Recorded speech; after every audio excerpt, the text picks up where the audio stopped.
आप में से बहुत सारे लोगों को यह तो पता होगा कि दीपू चंद दास को कट्टरपंथी जिहादियों की भीड़ ने कैसे पेड़ पर लटकाकर ऐसे जलाया था, लेकिन आपको यह नहीं पता होगा कि उस दिन दीपू चंद दास इस भीड़ के हत्थे कैसे चढ़े थे। आज मैं आपको इसके बारे में बताना चाहती हूं, बहुत ध्यान से सुनिएगा। दीपू चंद दास के साथ काम करने वाले एक कर्मचारी सलीम मियां का कहना है कि 19 दिसंबर को हमने एआई के जरिए ये वीडियो जनरेट किया है। 19 दिसंबर को फैक्ट्री में कुछ लोगों के बीच जुमे की नमाज को लेकर चर्चा चल रही थी। इसी चर्चा के दौरान कुछ मुस्लिम सहकर्मियों ने यह कहा था कि जुमे की नमाज पूरे हफ्ते की गई गलतियों के लिए पश्चाताप करने का सबसे अच्छा मौका होती है। इस पर दीपू चंद दास ने यह कहा था कि किसी एक दिन पर इतना ज्यादा जोर देना अंधविश्वास जैसा लगता है, जबकि मुस्लिम सहकर्मियों को दीपू चंद दास के इस बयान से बहुत आपत्ति थी। वो ये कह रहे थे कि अगर जुमे की नमाज से जुड़ी बातें दीपू चंद दास को अंधविश्वास लगती हैं तो इस हिसाब से हिंदू धर्म में भी कई अंधविश्वास है। इन्हीं बातों को लेकर दीपू चंद दास की अपने मुस्लिम सहकर्मियों से कहासुनी हो गई, बहस हो गई, और आरोप है कि इसी दौरान एक मुस्लिम कर्मचारी ने उन पर पैगंबर मोहम्मद साहब के अपमान करने का आरोप लगा दिया और इसके बाद भीड़ ने उनकी हत्या कर दी।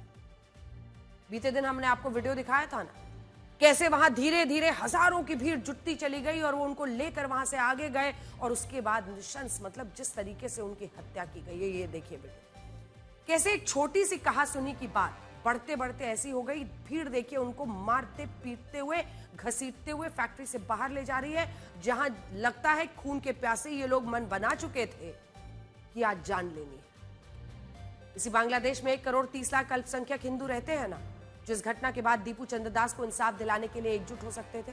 लेकिन दुख की बात पता है क्या है? दुख की बात यह है कि मुट्ठी भर लोगों को छोड़कर दीपू चंद दास का पूरा परिवार आज अकेला रहा, लाचार रहा।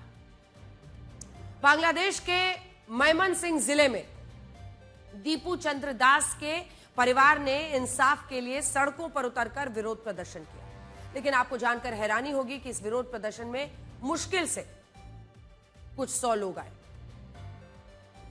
और उतनी भी भीड़ इस हिंदू परिवार का समर्थन करने नहीं आई जितनी भीड़ ने दीपू चंद्र दास की मॉब लिंचिंग की थी। इसकी कई वजह हो सकते हैं। अगर हिंदू वहां पर आते समर्थन करने के लिए तो उनको डर होता अपनी जिंदगी खोने का। अगर आप इन तस्वीरों को साथ देखेंगे तो आपको खुद समझ में आ जाएगा कि बांग्लादेश में अल्पसंख्यक हिंदुओं की क्या स्थिति है।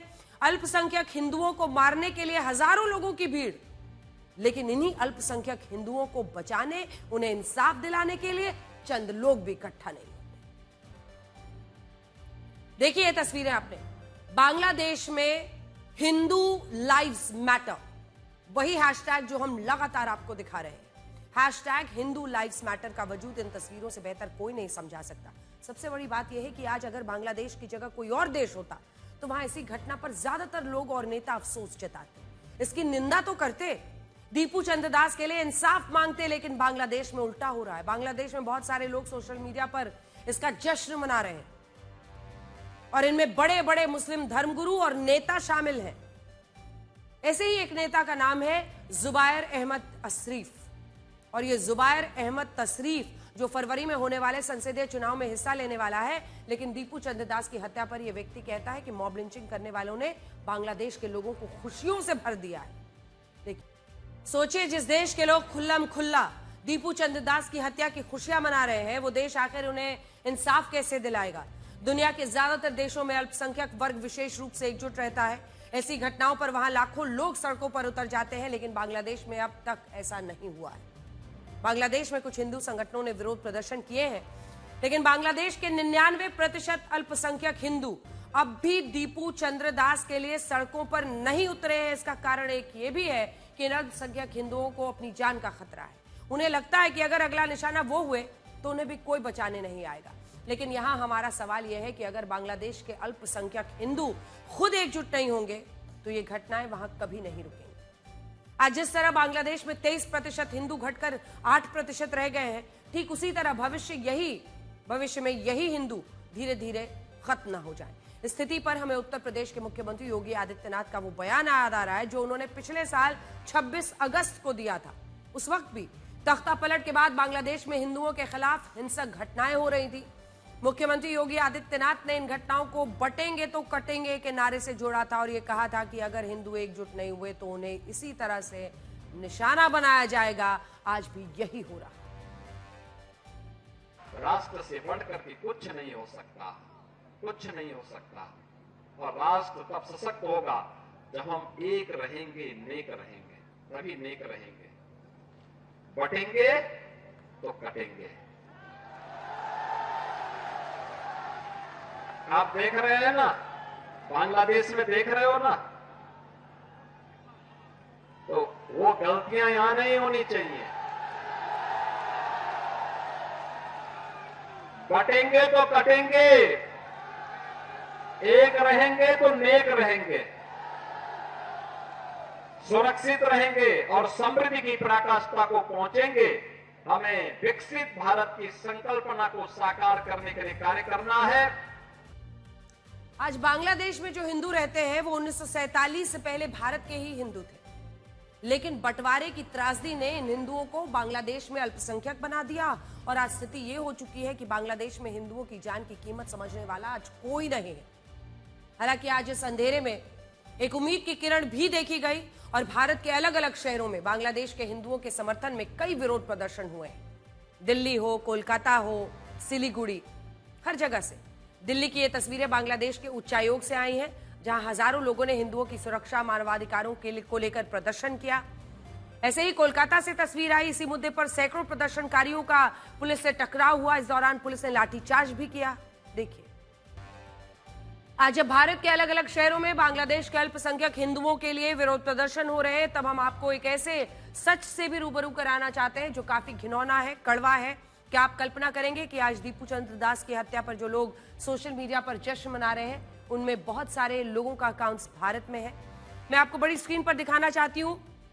हालांकि ये राइडर बताते हुए कि इससे पहले एक्स पर कई बार ऐसा हुआ है कि लोगों के लोकेशन अलग आए हैं, लेकिन जो भी हो, ये जो भी लोग हो जो सोशल मीडिया पर जश्न मना रहे हैं, जो सोशल मीडिया पर खुशी मना रहे हैं, आप कल्पना नहीं कर सकते हैं। मुखीत नाम के यूजर ने लिखा, गुड जॉब बांग्लादेशी। दीपू दास की हत्या पर नफरती कमेंट। एक तरफ लाइव स्ट्रीमिंग हो रही थी और दूसरी तरफ ये तमाम कमेंट्स आ रहे थे।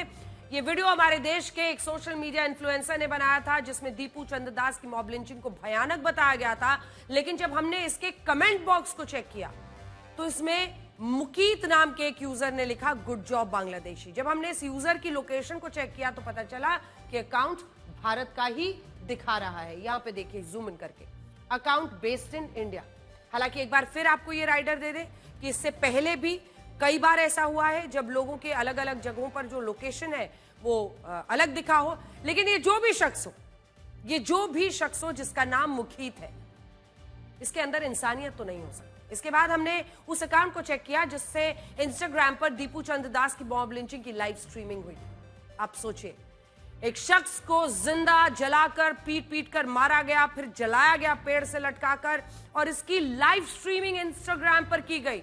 हमने जब इस अकाउंट की लोकेशन को चेक किया तो लोकेशन बांग्लादेश की निकली। ये है वो नाम जो आप देख रहे हैं, सफीकुल नाम का यूजर है। मजा आ गया इस पर लिख रहा है ये।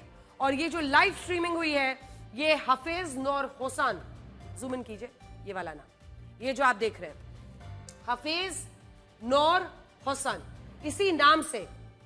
और जो अकाउंट था इंस्टा का जिस पर इसकी लाइव स्ट्रीमिंग की गई, सफीकुल एसके इस पर लिखता है, मजा आ गया। और ये है उसकी जगह। डे जॉइन जनवरी 2022 से ये अकाउंट है। और इसीलिए आज हम ये पूछ रहे हैं कि ये जो एक के बाद एक ऐसे उदाहरण आ रहे हैं। सफीकुल नाम के एक यूजर ने दीपू चंद्र दास को पेड़ पर जलते हुए देखकर ये लिखा कि मजा आ गया। ये अकाउंट भारत से ही ऑपरेट हो रहा है, सफीकुल का जो हमने आपको डिटेल दिखाया ये यहीं से है। अब अगला आपको दिखा रहे हैं। इसी तरह मुस्कान नाम की यूजर ने लिखा कि मैं बहुत खुश हूं, और ये अकाउंट भी भारत से ही ऑपरेट हो रहा है, जो कम से कम रिफ्लेक्ट कर रहा है एक्स पर, अकाउंट बेस्ड इन इंडिया। ये सब कुछ उसी हाफिज नूर हुसैन के नाम से है, इंस्टाग्राम का अकाउंट जिस पे लाइव स्ट्रीम किया गया है इस पूरी घटना। इसके अलावा इकबाल अजमीर, आर्यान और लक्की नाम से यूजर्स ने दीपू चंद्र दास की हत्या के वीडियो पर अल्लाहू अकबर लिखा, और ये सारे अकाउंट्स भारत से ही ऑपरेट हो रहे हैं, जैसा एक्स पर रिफ्लेक्ट कर रहा है। हमने इंस्टाग्राम पर वायरल एक और वीडियो के कमेंट बॉक्स को चेक किया जिसमें मोहम्मद अली मिर्जा नाम के यूजर ने हंसने वाली इमोजी बनाई हुई थी और अकाउंट भी भारत से ही ऑपरेट हो रहा था। ये देखिए, ये जो अकाउंट है ये भी भारत से ऑपरेट हो रहा था। कम से कम एक्स पर यही रिफ्लेक्ट हो रहा है कि ये तमाम अकाउंट्स भारत से ऑपरेट हो रहे हैं। ये तो कुछ उदाहरण है, ऐसे बहुत सारे यूजर्स हैं जो भारत से ऑपरेट हो रहे हैं और इन लोगों ने दीपू चंद्र दास की हत्या का जश्न मनाया। बड़ी बात यह है कि इनमें से कई यूजर्स के नाम गलत भी हो सकते हैं और ये भी हो सकता है कि ये फेक यूजर्स हैं, मुसलमानों के नाम से कमेंट्स किए हों। हम ये भी कह देना चाहते हैं क्योंकि अक्सर एक नैरेटिव चलाने के लिए भी कई चीजें की जाती है, लेकिन इससे आपको ये समझ में आएगा कि सोशल मीडिया पर अब क्या हो रहा है, कैसे सोशल मीडिया पर इस नफरत को फैलाने का एक जरिया बन चुका है। आज बात सिर्फ इन लोगों की नहीं है बल्कि आज बात हमारे नेताओं की भी है। आप कांग्रेस के वरिष्ठ नेता दिग्विजय सिंह का ये बयान सुनिए। कह रहे हैं कि भारत में अल्पसंख्यकों के खिलाफ जो कार्रवाई हो रही है उन्हीं का रिएक्शन है बांग्लादेश में। ये जो हालात हमारे देश में है, यहाँ वही धर्मांध फैलाने वाले कट्टरपंथी ताकतें जो हैं जिस प्रकार से अल्पसंख्यक समुदाय के खिलाफ जो कार्रवाई कर रहे हैं वही रिएक्शन वहाँ पर उस प्रकार का हो रहा है। हम बांग्लादेश में जो हमारे हिंदू भाइयों के साथ हो रहा है, ईसाइयों के साथ हो रहा है, उसकी घोर निंदा करते हैं और वहाँ के राष्ट्र जो हमारे वहाँ के प्रमुख हैं, देश प्रमुख हैं मोहम्मद यूनुस साहब, जो कि अपने आप में एक बड़े अर्थशास्त्री हैं, उनको तो इस मामले में सख्त कार्रवाई करना चाहिए। दिग्विजय सिंह इस बयान में कहना चाहते हैं कि भारत में मुसलमानों पर जो कार्रवाई हो रही है उसी की प्रतिक्रिया में बांग्लादेश के हिंदुओं पर हमले हो रहे हैं।